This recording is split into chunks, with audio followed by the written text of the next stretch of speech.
Hello મિત્રો, નમસ્કાર, જય Hind, Vande Mataram. Job government information ચેનલમાં તમામ મિત્રોનું સ્વાગત છે. મિત્રો, ગુજરાત ગૌણ સેવા પસંદગી મંડળ ગાંધીનગર દ્વારા એક મહત્વપૂર્ણ ભરતી સંબંધી અસલ પ્રમાણપત્રોની ચકાસણી માટેની અગત્યની જાહેરાત પ્રસિદ્ધ કરવામાં આવેલી છે. તો વિગતે જોઈએ મિત્રો.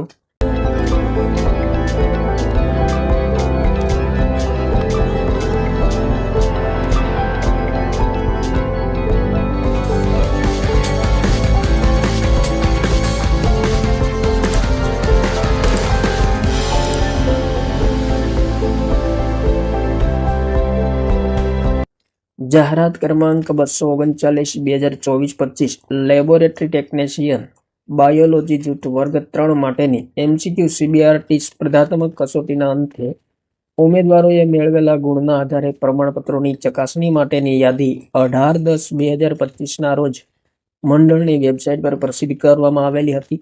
તેઓના પ્રમાણપત્રોની ચકાસણી અંગે તારીખ 12/11/2025ના રોજ કાર્યવાહી કરવામાં આવેલ હતી. ઉક્ત ચકાસણી કરતા પસંદગી પ્રતીક્ષા યાદીમાં સમાવવા પાત્ર કેટલા સંભવિત ઉમેદવારોના અસલ પ્રમાણપત્રોની ચકાસણી કરવી જરૂરી બનતા ઉક્ત જાહેરાતની યાદીમાં નીચે દર્શાવ્યા મુજબના ઉમેદવારોના નામોનો સમાવેશ કરવામાં આવેલ છે. જે અંગે ઉમેદવારોને રજિસ્ટર્ડ મોબાઈલ નંબર, ઈમેલ, પત્રથી સંપર્ક કરવામાં આવી રહેલ છે. ઉક્ત સ્વર્ગમાં પ્રમાણપત્રોની ચકાસણી માટે બોલાવવાના થતા ઉમેદવારોના નામની યાદી, પ્રમાણપત્રોની ચકાસણી માટેની તારીખ, સ્થળ અને સમય તથા તે અંગેની ઉમેદવાર માટેની સૂચનાઓ નીચે મુજબ છે.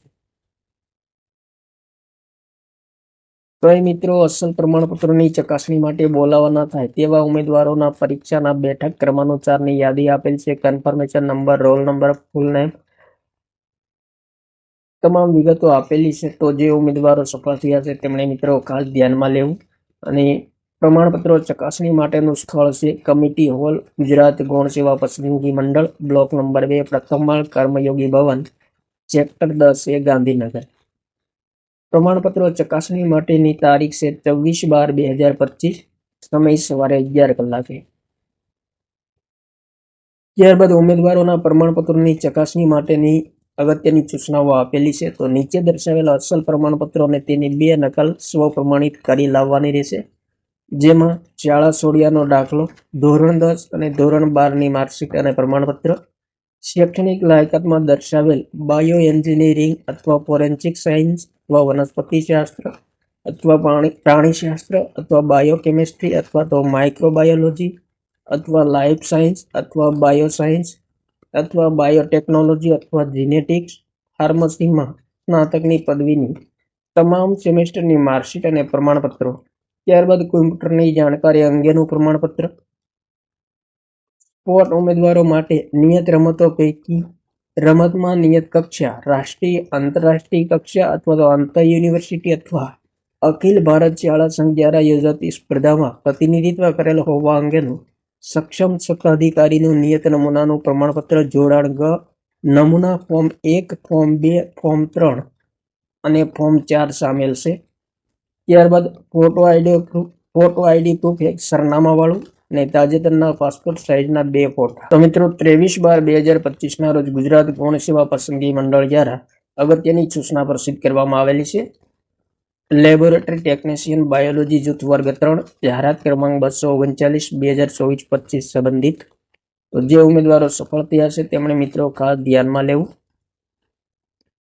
ત્યારબાદ મિત્રો, જાહેરાત ક્રમાંક 239/2024-25 લેબોરેટરી ટેકનિશિયન બાયોલોજી જૂથ વર્ગ 3 સંવર્ગની સીધી ભરતી માટે શૈક્ષણિક લાયકાતના પ્રમાણપત્રોની ચકાસણી ફોર્મ અહીં આપેલું છે. જ્યાં મિત્રો તાજેતરનો પાસપોર્ટ સાઇઝનો ફોટો લગાવવાનો રહેશે. તારીખ, સમય, ઉમેદવારનું નામ, જન્મ તારીખ, એ નામ મિત્રો ગુજરાતીમાં લખવાનું રહેશે. અટક છેલ્લે લખવી. ત્યારબાદ અંગ્રેજી કેપિટલ અક્ષરમાં અટક છેલ્લે લખવાની રહેશે. ત્યારબાદ 15/9/2024ના રોજ ઉંમર, વર્ષ, માસ અને દિવસ લખવાના રહેશે. વતનનું સરનામું, હાલનું સરનામું, સંપર્કની વિગતો, મોબાઈલ નંબર, ઈમેલ એડ્રેસ. ત્યારબાદ SSCનું જન્મ તારીખ દર્શાવતું પ્રમાણપત્ર સામેલ હોય તો હા અથવા ના ને જોડવાનું રહેશે. અનામત કેટેગરીમાં સમાવેશ થાય છે તો તેની સામે નિશાની કરવાની રહેશે, હા અથવા ના કઈ કેટેગરીમાં આવો છો તે દર્શાવવાનું રહેશે. સંબંધિત જિલ્લાના સક્ષમ અધિકારીએ ઇસ્યુ કરેલ પ્રમાણપત્ર સામેલ છે તો હોય તો હા અથવા ના દર્શાવવાનું રહેશે. ત્યારબાદ એસીબીસી ઓબીસી કેટેગરીના ઉમેદવારોએ ક્રિમિલિયરમાં સમાવેશ થતો નથી તેવું નોન ક્રિમિલિયર પ્રમાણપત્ર સામેલ કરેલ છે તો હા અથવા ના દર્શાવવાનું છે. ત્યારબાદ જાહેરાતમાં દર્શાવ્યા મુજબ શૈક્ષણિક લાયકાતમાં ખાલી જગ્યાની પદવીના પ્રમાણપત્રો સામેલ છે. હા અથવા ના એમ સ્પષ્ટ જણાવવાનું રહેશે અને નીચાની કરવાની રહેશે. ત્યારબાદ કોમ્પ્યુટરના પાયાનું જ્ઞાન અંગેનું પ્રમાણપત્ર સામેલ છે. પીએસ કેટેગરીના ઉમેદવારે સક્ષમ સત્તાધિકારી ઇસ્યુ કરેલ પ્રમાણપત્ર સામેલ કરેલ છે અને પીએસ ટકાવારી કેટલી છે તે દર્શાવવાનું રહેશે.